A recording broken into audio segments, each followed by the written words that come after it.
I think the communion really embodies the mission of the church.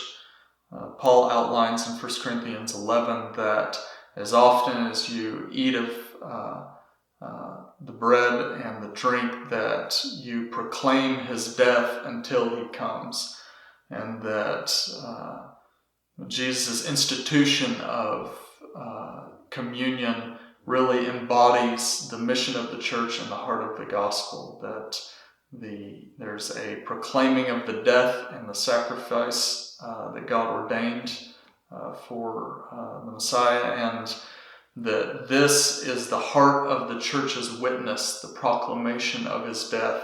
Luke 24, repentance and forgiveness of sins to all the nations, to the ends of the earth, before the end comes. And so, if you look in Luke 22, the communion and the Passover celebration is in context to the Jewish eschatology, that the death of the Messiah assumes that Jesus will come, he'll receive the kingdom, that he and the apostles will sit on thrones ruling over the tribes of Israel, and that the death of the Messiah as the King of the Jews reinforces the Jewish eschatology.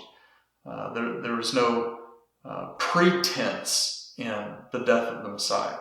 He welcomed the title King of the Jews. He welcomed the title by Nathanael, "You are the King of Israel."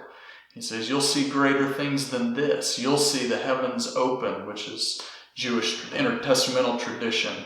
The day of the Lord, the heavens open, the angels ascend and descend on the Messiah as he metes out judgment to the nations and restores creation. And so when Jesus wore the crown of thorns, he wore it as the King of Israel, not in pretense, but embracing it.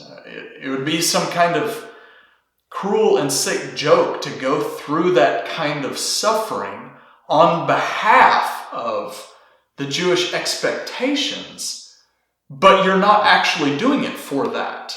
They put him in a robe and mocked him as the King of the Jews, and the whole time he's sitting there thinking, well, I'm not really doing this for that, but it's okay that you misunderstand everything. No, he embraced that mocking and that suffering, because that was the eschatology that the incarnation confirms, that God divinely confirmed, as he said through the angel Gabriel before his birth, he will sit on the throne of his father David, and his kingdom will know no end. And so all of these events only confirm the Jewish eschatology, and communion was instituted around the Jewish festival to confirm and re-emphasize the sacrifice before the great and terrible day of the Lord. And so I believe the mission of the church ought to also, I think it's been a preserving agent